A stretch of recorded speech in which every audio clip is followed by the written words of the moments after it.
ایک بار پھر ناظرین میں آپ کو خوش آمدید کہتا ہوں۔ رحمت رمضان کی خصوصی براہ راست نشریات میں سحری کا موقع ہے اور 27ویں شب یعنی چوتھی تاخرات ممکنہ شب قدر بھی لاہور اور اس کے مضافات میں تو اپنے اختتام کو پہنچی، اور بس کراچی والے اب سے کچھ دیر بعد انشاءاللہ اپنا 27واں روزہ اختیار کریں گے۔ اللہ تعالیٰ آپ کی تمام عبادتوں کو قبول فرمائے اور اللہ تعالیٰ اس رات کے صدقے سے ہم تمام مسلمانوں کی بخشش اور مغفرت فرمائے۔ پروفیسر صاحب، ایک سوال جو میں چھوڑ کے گیا تھا وقفے سے قبل، وہ یہ کہ بہت سے لوگوں کی ظاہر اکثر و بیشتر یہ پریکٹس ہوتی ہے کہ جب آپ عیدگاہ کی طرف جاتے ہیں تو اس وقت جو مختلف مدارس کے لوگ ہوتے ہیں یا مساجد کے لوگ ہوتے ہیں یا اس خاص مسجد کے یا اس عیدگاہ کے قریب جو ہے وہ لوگ ہوتے ہیں اور وہ صدقہ فطر جمع کر رہے ہوتے ہیں۔ اچھا، وہی بات ہے سرکار علیہ السلام کی حدیث کی روشنی میں کہ اگر وہ اس سے پہلے ادا کر دیا تو وہ صدقہ فطر جو ادا ہو گیا، زکوٰۃ کی مطلب جو ہے وہ بدلے میں، لیکن اگر اس کے بعد ادا کیا تو پھر وہ صدقہ ہے۔ لیکن اگر میرا ایک سوال یہ ہے کہ اگر فرض کیجئے کہ ہم آج کل میں چونکہ 2-3 دن ابھی عید میں باقی ہیں اگر ادا کر دیں تو اس کا ایک فائدہ یہ ہوگا کہ بہت سے لوگ، بہت سے غریب، بہت سے مساکین ایسے ہیں کہ جن کو ضروریات زندگی چاہیے، تو کیا یہ بہتر ہو کہ وقت سے پہلے ادا کر دیں؟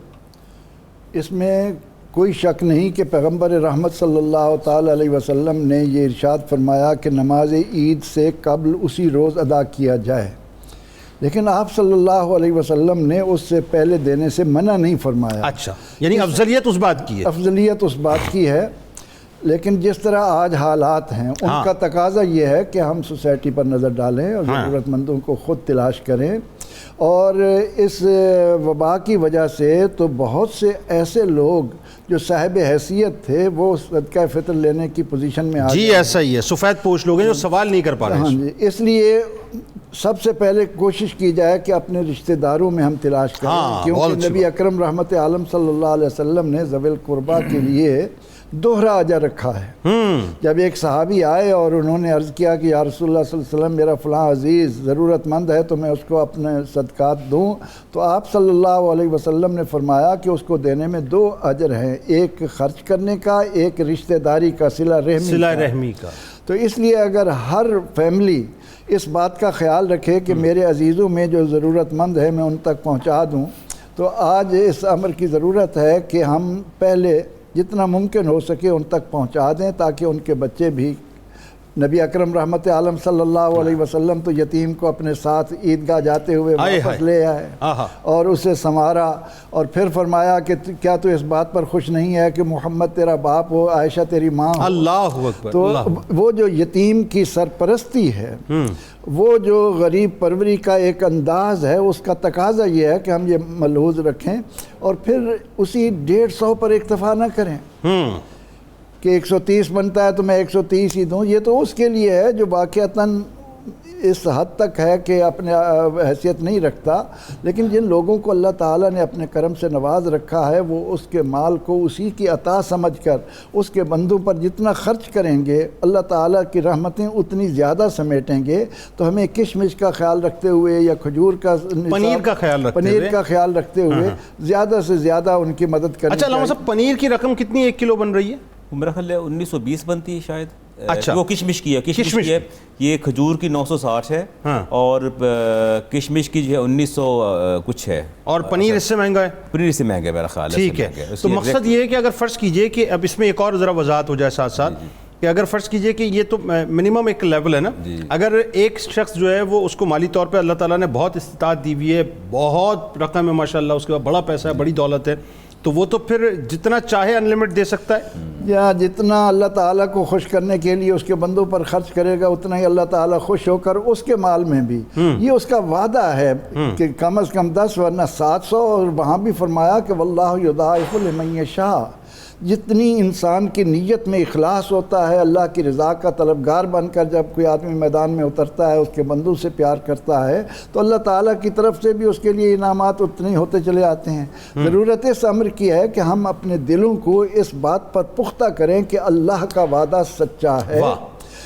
وَإِنْ أَصْدَقُ مِنَ اللَّهِ قِيلًا، اللہ سے بڑھ کر سچا کوئی نہیں۔ بے شک۔ تو وَاللَّهُ يُضَاعِفُ لِمَن يَشَاءُ، اللہ جس کے لیے چاہتا ہے اس کو کئی گنا بڑھا کر دیتا ہے۔ سبحان اللہ۔ تو جب ہم اللہ کا دیا ہوا دل کی فراخی کے ساتھ، وسعت کے ساتھ اس کے بندوں پر خرچ کریں گے تو یقینی طور پر اللہ تعالیٰ کی رحمتیں بھی اتنی زیادہ ہم سمیٹ کر معاشرے کے اندر خوشیاں لائیے۔ نبی اکرم رحمت عالم صلی اللہ علیہ وسلم کے اس ارشاد کو سامنے رکھیے کہ آپ نے فرمایا ما آمن بی من بات جارہ جائعا، جس کا پڑوسی رات کو بھوکا سو گیا وہ مجھ پر ایمان ہی نہیں لایا۔ اللہ اتنی سخت وعید کے ہوتے ہوئے ہمیں اس بات کی طرف خیال رکھنا چاہیے کہ اللہ تعالیٰ نے ایک موقع دیا ہے۔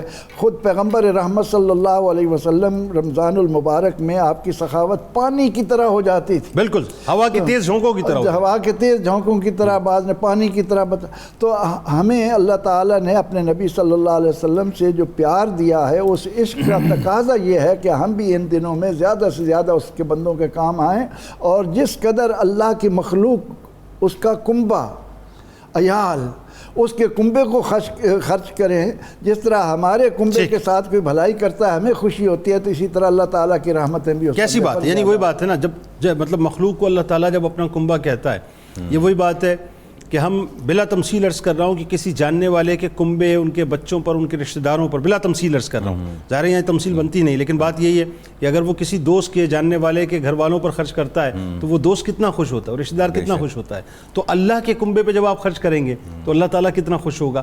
اچھا اس میں علامہ صاحب یہ بتائیے اب ذرا کہ عید کے دن کے جو معمولات ہیں اس حوالے سے کیا میں آپ کی اس بات کی طرف آتا ہوں۔ پہلے یہ عرض کر دوں کہ سورہ بقرہ میں اللہ ارشاد فرماتے ہیں فمن تطوع خیرا فهو خیر له، اگر تم بڑھا کے دے دو نا، ایک جو آپ پر فکس ہو گیا، جیسے ابھی ہم نے 140 کی بات کی اور ہم نے کھجور کی بات بھی کی ساری، فمن تطوع خیرا فهو خیر له، اور جو اگر تم بڑھا کر دے دو تمہارے لیے زیادہ بہتر ہے۔ اچھا ہاں سورہ بقرہ کی آیت ہے، اللہ سبحان اللہ، تو بات ہی ختم ہو گئی نا، بات ہی ختم ہو گئی نا، اللہ نے فرما دیا کہ مقدار اتنی ہے جو میرے حبیب نے مقرر کر دی ہے، لیکن اگر بڑھا کے دو گے زیادہ بہتر ہو جائے گا۔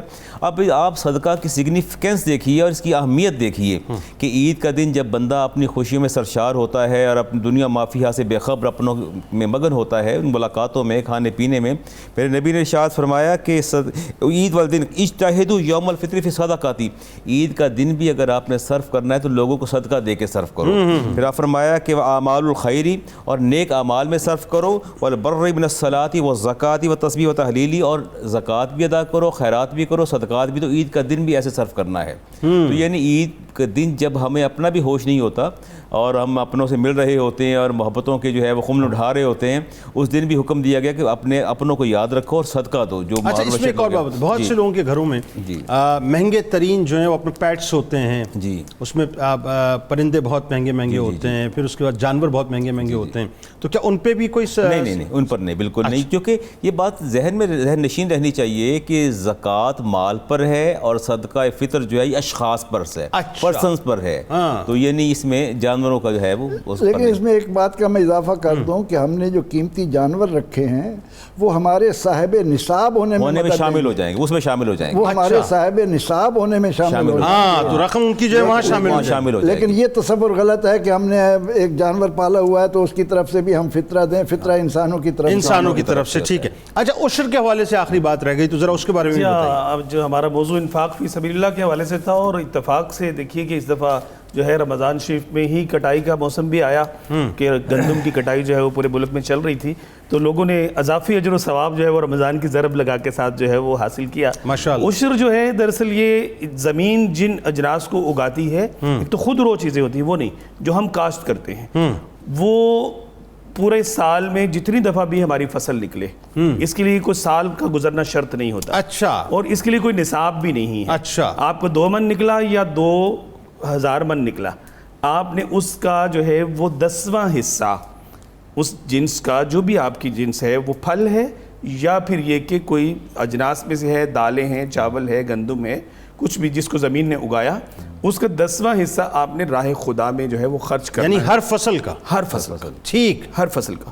اور اس پر ایک شرط اور بھی ہے کہ اس پر آپ کوئی آبیانہ دیتے ہیں یا آپ کی کوئی کھاد کے خرچ آیا یا بیج کا خرچ آیا یا کسی اور مد میں کوئی خرچ آیا، اس کا مطلب آپ اس میں سے خرچ منہا نہیں کریں گے۔ ہاں، یعنی مثال کے طور پر ٹوٹیلٹی میں فرض کیجئے کہ اگر ایک فصل نے 1000 kg مال اگایا، واٹس ایور وہ مال کچھ بھی ہے، وہ سیب ہے، گندم ہے، کچھ بھی ہے وہ، تو 1000 kg میں سے آپ سمجھ لیجئے تقریباً 100 kg آپ نے جو ہے 100 kg دینا ہے. لیکن ایک اس میں جو ہے ایگزیمپشن ہے، وہ ایگزیمپشن یہ ہے کہ اگر آپ اس پر مطلب جو آپ پاشی ہے آپ کلٹیویشن کرتے ہیں اور اس پہ جو آپ مطلب پانی لگاتے ہیں اس کو، تو پانی اگر تو وہ بارانی علاقہ ہے جہاں پہ بارش جو ہے وہ نہیں برستی، اگر بارش برستی ہے آسمانی پانی جو ہے اس پر اترتا ہے سال کا بیشتر حصہ، تو پھر آپ 10واں حصہ دیں گے. ٹھیک ہے. اور اگر جو ہے وہ آپ کو خود سے ٹیوب ویل چلا کے یا بیل چلا کے یا زمین سے مطلب بجلی کے ذریعے سے جیسے بھی ہے پانی نکال کے اس کو پانی لگانا پڑتا ہے، تو پھر جو ہے وہ اس کا نصف ہو جائے گا، یعنی پھر 20واں حصہ ہوگا، 5% پہ آ جائے گا. اچھا جی ہاں، یہ ایک استثناء ہے. اگر مطلب پانی آپ کو مول کا لینا پڑتا ہے، اس پہ خرچ آتا ہے، یا مطلب آپ کو کچھ اپنی طاقت کوشش سے پانی نکالنا پڑتا ہے، آسمانی پانی یعنی بارش کے پانی سے وہ سیراب نہیں ہوتی کھیتی، بلکہ آپ کو خود سے سیراب کرنی پڑتی ہے. یعنی 10% کی جگہ 5% پھر 5% ہو جائے 5% دیں گے. ٹھیک اور ہے. اس کے عشر کے مصارف جو ہیں وہ بھی وہی ہیں کہ جو زکوٰۃ کے مصارف. ٹھیک ہے، بالکل ٹھیک ہے. آپ تینوں احباب کا بہت شکریہ، آپ تشریف لائے. ناظرین کرام، میں جاتے جاتے بس ایک بات آپ سے عرض کرنا چاہتا ہوں، وہ یہ ہے کہ یہ جو گفتگو آج صدقہ فطر کے حوالے سے ہم نے کی ہے، کل جیسا کہ آپ جانتے ہیں کہ ماشاءاللہ شب قدر کے حوالے سے ہم نے بڑی تفصیلاً گفتگو آپ کے سامنے پیش کی تھی. آج اس گفتگو کرنے کا مقصد صرف اتنا ہے، گو کہ علماء یہ فرماتے ہیں احادیث کی روشنی میں کہ یہ فضیلت ہے کہ جس وقت آپ عیدگاہ کی طرف جائیں ایگزیکٹلی اسی وقت نماز سے پہلے آپ صدقہ فطر ادا کریں، لیکن اس میں گنجائش یہ ہے کہ آپ پہلے بھی ادا کر سکتے ہیں. اچھا کیوں ادا کریں پہلے، یہ ذرا سا سمجھ لیجئے. بات یہ ہے کہ اس وقت جو صورتحال ہے پوری دنیا میں، آپ کو پتہ ہے ناظرین کہ 1 برس تقریباً ہو چکا ہے، آلموسٹ مطلب 1 برس سے اب تو زیادہ ہی ہو چکا، کیونکہ پچھلے فیب کے لاسٹ سے لے کے آج جو ہے وہ تقریباً آپ سمجھ لیجئے مئی کے آپ اس وقت سٹارٹ میں کھڑے ہوئے، تو 1 برس سے اوپر ہو چکا ہے. بہت سے لوگوں کے کاروبار بالکل تباہ ہو چکے ہیں، بہت سے لوگوں کی جابس ختم ہو چکی ہیں، یعنی بہت سی کمپنیز بند ہو چکی ہیں، بہت سے لوگوں نے اپنے سٹاف کو جو ہے وہ بہت منیمائز کر دیا ہے، بہت سے لوگوں کی فائرنگ ہو چکی ہے، ہائرنگ تو دور کی بات ہے صاحب، کاروبار ہی نہیں ہے، لوگوں کی جابس نہیں ہیں. اب ان حالات کے اندر بہت سے ایسے لوگ ہیں جو بیچارے اپنا یوں سمجھ لیجئے کہ اپنا ہر مہینے کی ایک سیلری سے اپنا انتظام چلاتے تھے، اپنا گھر چلاتے تھے، یا لگا بندہ جو کاروبار تھا اس سے چلاتے تھے. آپ یقین مانیے ناظرین، بلیو کیجئے میری بات کا، یہ میں آپ کو بالکل فیکچول بات بتا رہا ہوں.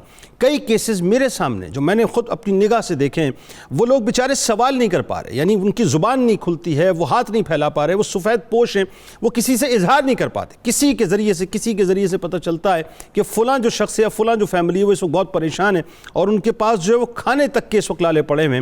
کجا اس کے کہ وہ عید کو انٹرٹین کریں، کجا اس کے کہ عید کے لیے بچوں کے لیے کپڑے لے کے آئیں، کجا اس کے کہ گھر کے اندر جو ہے کوئی مزید کوئی انٹرٹینمنٹ کی کوئی چیز ہو، کھانے کچھ بھی نہیں ناظرین، بالکل یعنی کولیپس ہو چکے ہیں.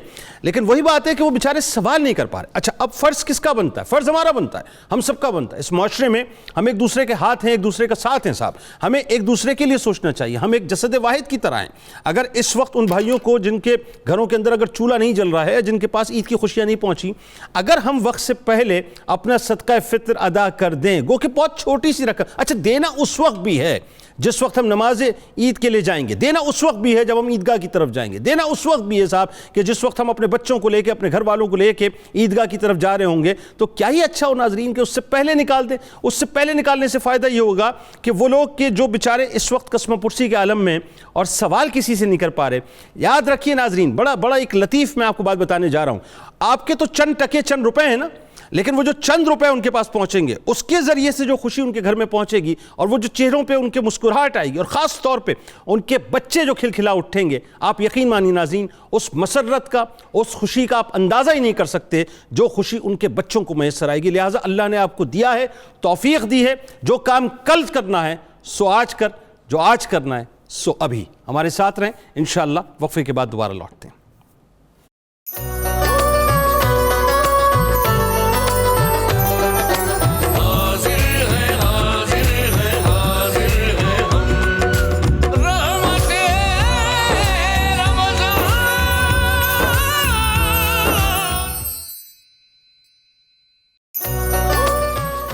ایک بار پھر ناظرین میں آپ کو خوش آمدید کہتا ہوں رحمت رمضان کی خصوصی براہ راست نشریات میں. اور اب موقع ہے ہمارے خان صاحب کو سننے کا، تو ان سے مجموعہ کلام سننے کے لیے چلتے ہیں. لیکن اس سے قبل آپ تینوں احباب کا بہت شکریہ آپ تشریف لائے. اللہ تعالیٰ اس گفتگو کو اپنی بارگاہ میں قبول و منظور فرمائے. ناظرین کرام، اب اس سے قبل کہ میں آپ کو خان صاحب کی جانب لے کے جاؤں، ایک گزارش یہ ہے کہ جیسا کہ آپ بہت ہی پیار سے قصص القرآن دیکھتے ہیں تو مجھے یقین ہے کہ آپ کہیں نہیں جائیں گے، کیونکہ آج انشاءاللہ میں جب کراچی کی اذان فجر کے بعد لوٹوں گا تو اصحاب کہف کا قصہ آج آپ کے سامنے پیش کروں گا. بڑا کمال قصہ ہے. ایک انسان میکسیمم کتنا سو سکتا ہے ناظرین؟ کتنا؟ یعنی اگر کوئی بہت ہی زیادہ سونے والا ہوگا 8 گھنٹے، 10 گھنٹے، 12 گھنٹے. کسی نے ٹرنکولائزرز اگر کھا لیں تو ہو سکتا ہے وہ 1-1.5 دن 2 دن تک سو جائے، 2.5 دن تک سو جائے، 3 دن تک سو جائے. 300 برس ناظرین، 3 صدیاں بیونڈ دی امیجنیشن ہے. مس مت کیجیے گا اس قصے کو.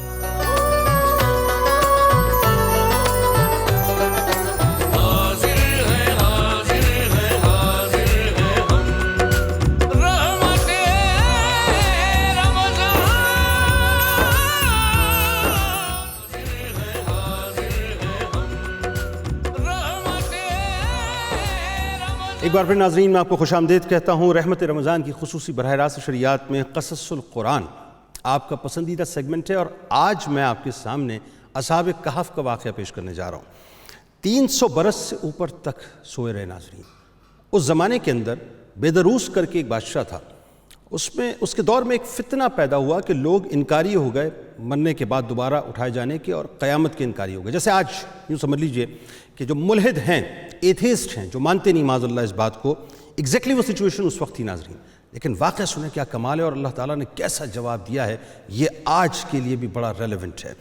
وہ یہ ناظرین کہ حضرت عیسیٰ علیہ السلام کے آسمان پر اٹھا لیے جانے کے بعد عیسائیوں کا حال بے حد خراب اور نہایت ابتر ہو گیا. یہ لوگ بت پرستی کرنے لگے اور دوسروں کو بھی بت پرستی پر مجبور کرنے لگے. خصوصاً ان کا ایک بادشاہ دقیانوس تو اس قدر ظالم تھا کہ جو شخص بت پرستی سے انکار کرتا وہ اس کو قتل کر ڈالتا تھا. یعنی اس حد تک وہ ایکسٹریمسٹ تھا کہ دوسری بات ہی برداشت نہیں کرتا. جو بت پرست نہیں ہے سر اڑا دو، مار دو، ختم کر دو، دوسری بات تھی. بہرحال اصحاب کہف ناظرین کون تھے؟ اب سوال یہ ہے، اور سنیے کیا تھا. اصحاب کہف بیسیکلی شہر افسوس کے شرفاء تھے جو بادشاہ کے معزز درباری بھی تھے، یعنی دقیانوس کے درباری بھی تھے. مگر یہ لوگ صاحب ایمان تھے اور بت پرستی سے انتہائی بیزار تھے. اب ذہن میں رہے کہ جو بت پرستی نہیں کرتا تھا بادشاہ ان کے سروں کو اڑا دیا کرتا تھا، قلم کر دیتا تھا. دقیانوس کے ظلم و جبر سے پریشان ہو کے یہ لوگ اپنا ایمان بچانے کے لیے اس کے دربار سے باہر نکلے اور بھاگ گئے، اور قریب ایک پہاڑ میں ایک غار کے اندر جا کر پناہ لے لی اور مکمل طور پہ وہاں پہ سو گئے. تو 300 برس تک ناظرین، 300 برس، اور روایتیں بتاتی ہیں 300 برس سے زیادہ عرصے تک اسی حال میں وہ سوتے رہے. یعنی میں آپ کو 2 دن 3 دن کی بات نہیں بتا رہا، 2-3 ہفتوں کی بات نہیں بتا رہا، 2-3 مہینوں کی بات نہیں بتا رہا، 2-3 برسوں کی بات نہیں بتا رہا، 20-30 برس کی بات نہیں بتا رہا. 3 سینچریز سے اوپر ناظرین وہ سوتے رہے. دقیانوس نے جب ان لوگوں کو تلاش کرایا تو اس کو معلوم ہوا کہ وہ لوگ غار کے اندر ہیں، تو وہ بے حد ناراض ہوا اور فرط غضب میں اس نے یہ حکم دیا کہ غار کو ایک سنگین دیوار اٹھا کر مکمل طور پہ بند کر دیا جائے تاکہ یہ لوگ اسی میں رہ کر مر جائیں اور وہیں غار میں ان لوگوں کی قبریں بن جائیں. مگر دقیانوس نے جس شخص کو یہ کام سپرد کیا وہ بہت ہی نیک دل تھا اور صاحب ایمان آدمی تھا. ایکچولی ناظرین یہ اللہ تعالیٰ وہی بات ہے، بنت کرتا ہے. میں عموماً ایک بات کہتا ہوں، قدرت بنت کرتی ہے قدرت. تو اللہ تعالیٰ نے اس صاحب ایمان کو بھیجا کیونکہ رہتی دنیا تک ظاہر ایک مثال تو بنانی تھی نا. اس نے اصحاب کہف کے نام، ان کی تعداد اور پورا واقعہ رانگ کی تختی پر کندہ کر کے تانبے کے صندوق کے اندر بند کیا اور دیوار کی بنیاد میں رکھ دیا، اور اسی طرح ایک تختی شاہی خزانے میں بھی محفوظ کرا دی. یہ کیوں کرائی ہے میں آگے جا کے آپ کو بتاتا ہوں. کچھ دنوں کے بعد ناظرین دقیانوس بادشاہ مر گیا اور پھر سلطنتیں اسی انداز سے بدلتی رہیں، یہاں تک کہ ایک نیک دل اور انصاف پرور بادشاہ جس کا نام بیدروس تھا، میں نے ابتدا میں آپ کو بتایا، وہ تخت نشین ہوا اور 68 سال تک شان و شوکت کے ساتھ اس نے حکومت کی. اس کے دور میں ناظرین ہوا یہ کہ مذہبی فرقہ بندی بہت زیادہ عروج پر پہنچ گئی اور بعض لوگ مرنے کے بعد اٹھنے اور قیامت کا انکار کرنے لگے. یعنی دوسرے لفظوں میں ملحد تھے، اور یوں کہیے کہ وہ ایتھسٹ وہ تھے جو اللہ کے انکاری تھے معاذ اللہ، اور قیامت کے اور حشر کے اور اٹھائے جانے کے ہر چیز کے وہ انکاری تھے. قوم کا یہ حال دیکھ کر بادشاہ انتہائی رنج و غم میں مبتلا ہو گیا اور وہ تنہائی میں ایک مکان کے اندر بند ہو کر اللہ تبارک و تعالیٰ کی بارگاہ میں نہایت ہی بے قراری کے ساتھ گریہ ازاری کر کے دعائیں مانگنے لگا کہ یا اللہ کوئی ایسی نشانی ظاہر کر دے. کیونکہ دیکھیں جو نیک دل بادشاہ ہوتا ہے نا، نیک دل حکمران ہوتا ہے، اس کو اپنی آخرت کی فکر ہوا کرتی ہے، اور وہ دیکھتا ہے کہ رعایا میں صرف معاشی طور پہ رعایا بہتر نہ ہو، ایمان کی بھی مضبوطی رہنی چاہیے کہ کہیں ایمان بھی ادھر ادھر نہ ہو، حدود اللہ جو ہے اس کی بھی مکمل طور پہ پاسداری ہونی چاہیے، خدا نہ خواستہ اس میں بھی جو ہے لوگ دخل اندازی نہ کریں۔ تو یہ ظاہر ناظرین وصف ہوتا ہے حکمرانوں کا، تاکہ لوگوں کو مرنے کے بعد اٹھنے یعنی زندہ ہونے اور قیامت کا یقین ہو جائے۔ بادشاہ کی یہ دعا قبول ہو گئی، اور اچانک بکریوں کا ایک چرواہا اپنی بکریوں کو ٹھہرانے کے لیے اسی غار کو منتخب کرتا ہے، اور دیوار کو جیسے ہی گراتا ہے تو دیوار گرتے ہی لوگوں پر ایک ہیبت اور دہشت طاری ہو جاتی ہے۔ لوگ دیوار گرانے کے بعد عجیب کیفیت میں آتے ہیں، ان پہ لرزہ طاری ہوتا ہے اور وہاں سے وہ بھاگ نکلتے ہیں، اور اصحاب کہف اللہ کے حکم سے اپنی نیند سے بیدار ہو کر اٹھ جاتے ہیں اور ایک دوسرے سے سلام و کلام میں مشغول ہو جاتے ہیں۔ اب یاد رہے ناظرین، ان کو نہیں پتا کہ وہ 300 برس سے اوپر تک سو چکے ہیں، یعنی 3 سینچریز گزر چکی ہیں، ابھی ان کو کچھ بھی نہیں معلوم اب آگے کیا ہو رہا ہے، ذرا سنیے گا۔ اور نماز بھی ادا کرتے ہیں، اور جب ان لوگوں کو بھوک لگتی ہے، اب ظاہر انسانی تقاضا ہے، بھوک لگتی ہے تو بھوک لگتی ہے، تو ان لوگوں میں سے اپنا ایک ساتھی کہتا ہے کہ یعنی ان کا ایک ساتھی تھا، اس کا نام تھا یملیخہ، اس سے کہتا ہے کہ تم بازار جاؤ اور بازار جا کر کچھ کھانا لے کر آؤ، اور نہایت خاموشی سے جانا، یعنی اسے بتاتے ہیں کہ کہیں ایسا نہ ہو کہ دقیانوس دیکھ لے یا اس کے لوگ دیکھ لیں، کیونکہ ہمیں نہیں معلوم کہ اس وقت دقیانوس کا ارادہ کیا۔ ان کے ذہن میں وہ 3 سینچریز پہلے جو بادشاہ تھا دقیانوس وہی ہے، اسی کا خوف ہے، اسی کا ظلم ہے، اور وہ اس کو تنبیہ کر کے بھیج رہے ہیں کہ کوئی غلط کام مت کر بیٹھنا کہ بادشاہ کی نگاہ میں آ جاؤ۔ بہرحال ناظرین، یملیخہ غار سے نکل کر بازار جاتے ہیں اور دیکھ کر حیران رہ جاتے ہیں کہ شہر میں تو ہر طرف صاحب اسلام کا چرچا ہے، ماشاءاللہ ہر طرف جو ہے وہ اسلام ہی کا چرچا ہے، اور لوگ اعلانیہ طور پہ حضرت عیسیٰ علیہ السلام کا کلمہ پڑھ رہے ہیں۔ یملیخہ یہ منظر دیکھ کر محو حیرت ہو گئے اور عرض کرتے ہیں کہ الہی یہ کیا ماجرا، یعنی دل ہی دل میں پکار اٹھتے ہیں کہ اس شہر میں تو ایمان اور اسلام کا نام لینا بھی جرم تھا، بادشاہ تو سروں کو اڑا دیا کرتا تھا، یہ کیسا انقلاب آ گیا، کیوں کر آ گیا اور کب آ گیا۔ پھر ایک نان بائی کی دکان پر وہ کھانا لینے گئے، اور دقیانوسی زمانے کا روپیہ، اب ظاہر ان کے پاس تو 300 سال پہلے کا روپیہ تھا نا، تو دقیانوسی زمانے کا جو روپیہ تھا وہ دکاندار کو دیا، جس کا چلن اس وقت بند ہو چکا تھا، بلکہ کوئی اور سکہ جو ہے وہ دیکھنے والا بھی، مطلب وہ سکہ دیکھنے والا بھی کوئی موجود نہیں تھا، اور سکے جو رائج ہو چکے تھے۔ دکاندار کو شبہ ہوا کہ شاید اس شخص کے پاس کوئی خزانہ آ گیا ہے صاحب، اور خزانہ جو ہے لے کے گیا، اور اب یہ ٹیسٹنگ کرنے کے لیے یہاں پہ آئے۔ دکاندار نے کیا یہ ناظرین کہ بہت ہی خاموشی کے ساتھ حکام کو، جو اس وقت کے ظاہر حکام ہوں گے، ان کو جو ہے وہ سپرد کر دیا، اور حکام نے ان سے خزانے کے بارے میں پوچھ گچھ شروع کر دی، یعنی انویسٹیگیشن شروع ہو گئی کہ یہ خزانہ تمہارے پاس کہاں سے آیا ہے، اور کہا کہ بتاؤ خزانہ کہاں سے لائے ہو؟ تو یملیخہ نے کہا کہ کوئی خزانہ نہیں ہے، یہ ہمارا ہی روپیہ ہے۔ حکام نے کہا کہ ہم کس طرح یہ بات مان لیں کہ تمہارا روپیہ ہے، یہ سکہ تو 300 برس پرانا ہے۔ اب جا کر یملیخہ کو بات پتہ چلنا شروع ہوئی کہ معاملہ کچھ اور ہے اس کا مطلب، اور برسوں گزر گئے، سکے کا چلن بند ہو چکا ہے، اب تم جوان ہو۔ یہ بھی ایک بات ہے ناظرین کہ دیکھیں کیسی عجیب بات ہے، اللہ تعالیٰ نے 300 برس تک ان کو سلایا تو صحیح، کمال یہ ہے ناظرین کہ نہ بال سفید ہوئے، نہ داڑھی جو ہے وہ سفید ہوئی، نہ اس میں کوئی تغیر آیا، نہ کسی قسم کا جسم میں کوئی ذوف آیا، نہ جلد جو ہے اس کے اندر جھریاں آئیں، نہ چہرہ ڈھلا، نہ آنکھیں ڈھلی، کچھ بھی نہیں ڈھلا ناظرین۔ وہ ایگزیکٹلی جس پوزیشن میں سوئے تھے، اللہ تعالیٰ نے ان کے یوں سمجھ لیجئے کہ ان کے جسم کو پریزرو کر لیا، پریزیوم کر لیا، اسی انداز سے اس کو محفوظ کر لیا، یعنی وقت کو ان کے جسم کے اوپر مکمل طور پہ روک دیا۔ اب وہ جوان ہیں اور 300 برس بات رہے ہیں، اور سکہ 300 برس پہلے کا ان کے ہاتھ میں، یہاں تک آپ کو بات سمجھ آ گئی۔ اچھا جی آگے چلتے ہیں۔ وہ یہ ناظرین کہ انہوں نے یہ کہا کہ صاف صاف بتاؤ، دھمکی دی کہ عقدہ تاکہ حل ہو جائے، کیونکہ ہم جو ہے تذبذب میں مبتلا ہیں۔ یہ سن کر یملیخہ نے کہا کہ تم لوگ یہ بتاؤ کہ دقیانوس بادشاہ کا کیا حال ہے؟ حکام نے کہا آج روئے زمین پر اس نام کا کوئی بادشاہ موجود نہیں ہے۔ کیسے ہوتا ہے ناظرین، 300 برس پہلے جا چکا ہے، ہاں سینکڑوں برس پہ گزر گئے، اس نام کا ایک بے ایمان بادشاہ ضرور گزرا ہے۔ یملیخہ نے کہا کہ ہاں وہ بت پرست تھا، اس نے کہا ہاں بت پرست تھا اور وہ بے ایمان تھا۔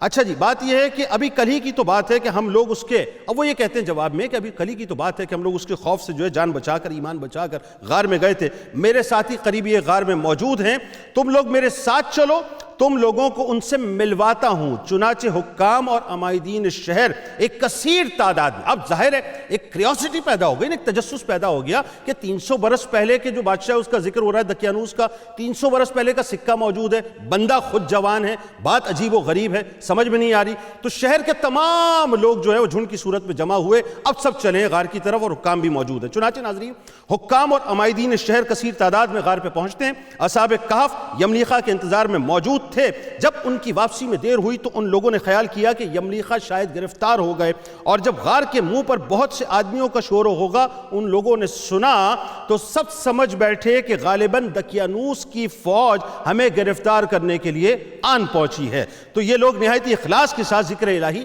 اور توبہ و استغفار میں مشغول ہو گئے۔ یہاں میں آپ کو ایک اور بات سمجھاؤں، یملیخا کو تو بات کچھ سمجھ آ گئی تھی کہ معاملہ کچھ گڑبڑ ہے، ہمیں یا تو ہم سوتے رہ گئے، یہ کیا ہوا، یہ 300 برس گزرے۔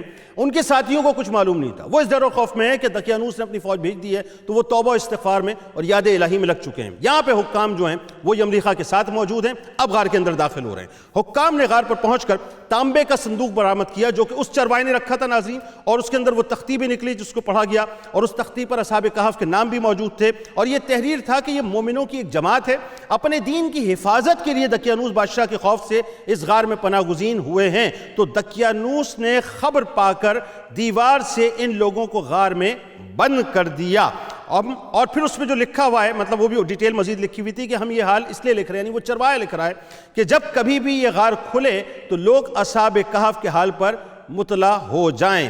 یعنی یہ ساری باتیں جو چرواہے نے لکھی اور خزانے میں تختی موجود ہے، یہ بھی ذہن میں رہے، وہ اب جا کے میچ ہوگی اور سلسلہ واضح ہو جائے گا کہ یہ معاملہ وہی ہے جو یملیخا کہہ رہے ہیں۔ بہرحال ناظرین، حکام تختی کی عبارت پڑھ کر حیران رہ گئے، اور ان لوگوں نے اپنے بادشاہ بیدروس کو اس واقعے کی اطلاع دی۔ فوراً ہی بیدروس بادشاہ اپنے امراء اور عمائدین شہر کو لے کر غار کے پاس پہنچا۔ اصحاب کہف نے غار سے نکل کر بادشاہ سے معانقہ کیا، یعنی گلے لگے صاحب، اور اپنی سرگزشت بیان کی۔ بیدروس بادشاہ سجدے میں گر کر اللہ کا شکر ادا کرنے لگا کہ میری دعا الحمدللہ قبول ہو گئی، اور اللہ تعالیٰ نے ایسی نشانی ظاہر کر دی جس سے موت کے بعد زندہ ہو کر اٹھنے کا ہر شخص کو یقین ہو گیا۔ یعنی وہ جو فتنہ اس کے دور میں بپا تھا ناظرین، اللہ تبارک و تعالیٰ نے اس کا تدارک ایک دم کر دیا کہ تمام لوگ اس بات پہ ایمان لے آئے کہ وہی ہے جو مار سکتا ہے، وہی ہے جو مار کے زندہ کر سکتا ہے، وہی ہے جو مار کے دوبارہ اٹھائے گا، اور وہی ہے جو قیامت کے دن اٹھائے گا۔ تو وہی ناظرین کا اصحاب کہف بادشاہ کو جو ہے وہ دعائیں دینے لگے کہ اللہ تعالیٰ تیری بادشاہت کی حفاظت فرمائے، اور جو کچھ بھی اس نے سلوک کیا اس کو ظاہر ہے دعائیں ملنی تھی۔ اب ناظرین ہوا یہ کہ اس کے بعد انہوں نے کہا کہ اب ہم تمہیں اللہ کے سپرد کرتے ہیں۔ پھر اصحاب کہف نے السلام علیکم کہا اور غار کے اندر دوبارہ چلے گئے، اور دوبارہ اسی حالت کے اندر وہ سو گئے، اور اسی حالت میں اللہ تبارک و تعالیٰ نے ان لوگوں کو وفات دے دی۔ بادشاہ بیدروس نے ایک لکڑی کا صندوق بنوا کر اصحاب کہف کی مقدس لاشوں کو اس میں رکھوا دیا، اور اللہ تعالیٰ نے اصحاب کہف کا ایسا روب لوگوں کے دلوں میں پیدا کیا کہ کسی کی مجال نہیں ہوتی تھی کہ غار کے منہ پر جائے۔ اس طرح ناظرین اصحاب کہف کی لاشوں کی حفاظت اللہ تعالیٰ نے خود فرمائی۔ پھر بیدروس بادشاہ نے غار کے منہ پر ایک مسجد بنوا دی، اور سالانہ ایک دن مقرر کر دیا کہ تمام شہر والے اس دن عید کی طرح اس کی زیارت کرنے کے لیے آتے ہیں۔ اچھا جی، اب سوال یہ ہے کہ اصحاب کہف کی تعداد کتنی تھی؟ یہ ایک بڑی اہم بات ہے نا ناظرین، اور آپ یہ بھی سنتے ہیں کہ ان کے ساتھ ایک کتا بھی تھا۔ ابھی بتاتا ہوں اس کے بارے میں کہ وہ کتا کیا تھا اور اس کا نام کیا تھا۔ اصحاب کہف کی تعداد میں ناظرین جب لوگوں میں اختلاف ہوا تو آیات نازل ہوئی کہ اے محبوب فرما دیجیے کہ اللہ اصحاب کہف کی گنتی کو زیادہ جانتا ہے، اور تم میں سے بہت ہی کم لوگ ان کو جانتے ہیں۔ حضرت عبداللہ ابن عباس رضی اللہ تعالیٰ عنہما فرماتے ہیں کہ میں انہی کم لوگوں میں سے ہوں جو اصحاب کہف کی تعداد کو جانتے ہیں۔ پھر آپ نے فرمایا کہ اصحاب کہف کی تعداد 7 ہے، اور 8واں ان کا کتا ہے۔ قرآن مجید میں اللہ تبارک و تعالیٰ نے اصحاب کہف کا حال بیان کرتے ہوئے ارشاد فرمایا کہ کیا تمہیں معلوم ہوا کہ پہاڑ کے غار اور جنگل کے کنارے والے ہماری عجیب ایک نشانی ہیں۔ جب ان نوجوانوں نے غار میں پناہ لی پھر بولے اے ہمارے رب ہمیں اپنے پاس سے رحمت دے اور ہمارے کام میں ہمارے لیے راہیابی کا سامان کر دے، تو ہم نے اس غار میں ان کے کانوں پر گنتی کے کئی برس تھپکا دیا، یعنی سلا دیا۔ پھر ہم نے انہیں جگایا کہ دیکھیں 2 گروہوں میں سے کون ان کے ٹھہرنے کی مدت زیادہ ٹھیک بتاتا ہے، اور ہم ان کا ٹھیک حال سناتے ہیں۔ وہ چند جوان تھے اور اپنے رب پر ایمان لائے، اور ہم نے انہیں زیادہ ہدایت عطا فرمائی۔ اصحاب کہف کے ناموں کے حوالے سے ناظرین بہت اختلاف ہے۔ حضرت علی کرم اللہ وجہ الکریم سے روایت ہے کہ ان کے نام یہ ہیں، اب کیا نام ہے ذرا سنیے۔ اچھا جی، ان کے نام ہیں مکسل مینا، یملیخا، مرتونس، بینونس، سارینونس، زونوانس اور کشفی تتنونس، اور قطمیر ان کے کتے کا نام ہے۔ یہ ناظرین 7 افراد، کہا یہ جاتا ہے کہ اس میں جو 7واں تھا وہ چرواہا تھا جو ان لوگوں کے ساتھ ہو گیا تھا۔ حضرت علی کرم اللہ وجہ الکریم نے ان کے نام اس طرح سے مطلب ذکر فرمایا، لیکن یہ نام جو ہے ذکر نہیں فرمایا۔ البتہ یہ کہ ان لوگوں کے کتے کا جو نام تھا وہ قطمیر تھا، اور ان لوگوں کے شہر کا نام افسوس تھا، اور ظالم بادشاہ کا جو نام تھا وہ دقیانوس تھا۔ اچھا جی ناظرین اکرام، ایک اور بات میں آپ کو بتاتا ہوں، اصحاب کہف کے ناموں کے خواص بھی بڑے ہیں۔ اب چند خواص سنیے وہ کیا ہیں۔ دیکھیں اللہ کے جو پیارے ہوتے ہیں نا، ان کے ناموں کے خواص ہوا کرتے ہیں۔ اب وہ خواص کیا ہیں ذرا توجہ سے سنیے گا۔ حضرت ابن عباس رضی اللہ تعالیٰ عنہما سے روایت ہے کہ اصحاب کہف کے ناموں کے تعویذ کئی فائدے میں آتے ہیں، یعنی اس کے کئی فائدے ہیں۔ اس میں سے ایک فائدہ یہ ہے کہ بھاگے ہوئے کو بلانا اور دشمنوں سے بچ کر بھاگنے کے لیے فائدہ مند ہے۔ دوسرا یہ کہ آگ بجھانے کے لیے کپڑے پر لکھ کر آگ میں ڈال دیں، آگ بجھ جائے گی۔ تیسرا یہ کہ بچوں کے رونے اور تیسرے دن آنے والے بخار کے لیے جو ہے بڑا فائدہ مند ہے۔ چوتھا یہ فرماتے ہیں کہ درد سر کے لیے دائیں بازو پر باندھیں تو بہتر ہے۔ اسی طرح سے اگر مطلب کوئی اور نسیان کا مسئلہ ہے تو اس میں جو ہے وہ بہت فائدہ دیتا ہے۔ اچھا، خشکی اور سمندر میں سفر محفوظ ہونے کے لیے بڑے فائدہ مند ہیں، مال کی حفاظت کے لیے بڑے فائدہ مند ہیں، عقل بڑھنے کے لیے بڑے فائدہ مند ہیں، گناہ گاروں کی نجات کے لیے یعنی جو گناہوں سے نجات چاہتے ہیں ان کے لیے بڑے فائدہ مند ہیں۔ قرآن مجید میں ارشاد ہوتا ہے یعنی وہ لوگ غار میں 300 برس تک رہے اور 9 برس تک اور رہے، تو کفار کہنے لگے کہ ہم 300 برس کے متعلق تو جانتے ہیں کہ اصحاب کہف اتنی مدت تک غار میں رہے، مگر ہم 9 برس کو نہیں جانتے۔ تو حضور نبی کریم صلی اللہ علیہ وآلہ وسلم نے فرمایا کہ تم لوگ شمسی سال جوڑ رہے ہو، اور قرآن مجید نے قمری سال کے حساب سے مدت بیان کی ہے، اور شمسی سال کے ہر 100 برس میں 3 سال قمری بڑھ جایا کرتے ہیں، یعنی جو 100 برس شمسی سال کے گزرتے ہیں ناظرین، ہر 100 برس کے بعد 3 سال بڑھ جاتے ہیں قمری سال کے۔ تو اس طرح سے 9 برس اور ہو گئے، تو وہ تقریباً 3 سینچری اور 9 برس تک جو ہے وہ سوتے رہیں۔ یہ قرآن کی تفسیر ہمیں ملتی ہے۔ بہرحال مرنے کے بعد ناظرین زندہ ہو کر اٹھنا اور اصحاب کہف کا واقعہ دراصل اللہ تبارک و تعالیٰ کی ایک بہت بڑی نشانی ہے۔ ایک جملہ میں آخر میں عرض کرنا چاہتا ہوں بس جاتے جاتے، کہ اللہ جب چاہتا ہے، جس انداز سے چاہتا ہے، جس طرح چاہتا ہے، جس وقت چاہتا ہے، اپنی شان واضح کر دیتا ہے۔ لیکن ایک کمال بات ناظرین اس پورے واقعے میں، اعلیٰ حضرت امام احمد رضا خان علیہ رحمۃ الرحمن کیا خوبصورت بات فرماتے ہیں اللہ والوں کی شان دیکھیے کیا ہے، کہ جن کو اللہ والوں کا قرب مل جاتا ہے وہ تو ظاہر ہے دنیا میں تو ممتاز ہو جاتے ہیں، میرے جملے ناظرین، دنیا میں تو ممتاز ہو جاتے ہیں، آخرت میں بھی اللہ تعالیٰ ان کو ممتاز کر دیتا ہے۔ اعلیٰ حضرت یہ فرماتے ہیں، جس کا مفہوم اس جملوں کا یہ ہے کہ اللہ تعالیٰ نے ان اللہ والوں کی شان کے ذریعے سے ان کا جو کتا تھا جس کا نام قطمیر تھا، کل بروز محشر یہ قطمیر بھی داخل جنت ہوگا، یعنی یہ کتا، لیکن کیسے؟ یہ بلم بن باورا کی شکل میں متشکل کیا جائے گا۔ بلم بن باورا یاد ہے آپ کو ناظرین؟ موسیٰ علیہ السلام کے دور میں مستجاب الدعوات تھا، اللہ تعالیٰ اس کی کسی دعا کو رد نہیں کرتا تھا، لیکن وہی بات ہے جب نبوت کے خلاف، نبی کے خلاف ہاتھ اٹھا دیے، اللہ تعالیٰ نے اس کو راندِ درگاہ کر دیا، اور کتوں کی طرح وہ واصل جہنم ہوا، یعنی اس کی زبان سینے پر لٹک چکی تھی۔ یاد ہے نا واقعہ ناظرین آپ کو بتایا تھا۔ تو اللہ تعالیٰ قطمیر کو بلم بن باورا کی شکل میں متشکل کرے گا اور داخل جنت کرے گا، اور بلم بن باورا کو قطمیر کی شکل میں یعنی کتے کی شکل میں متشکل کرے گا اور دوزخ رسید کرے گا۔ یہ اعلیٰ حضرت فرماتے ہیں۔ انشاءاللہ زندگی رہی تو کل شام 5 بجے افطار کے موقع پہ ایک بار پھر ملاقات ہوگی۔ اس دعا، اس امید، اس یقین کے ساتھ اجازت دیں، اللہ تعالیٰ آپ کا، ہمارا، ہم سب کا حامی و ناصر ہو۔ اللہ حافظ۔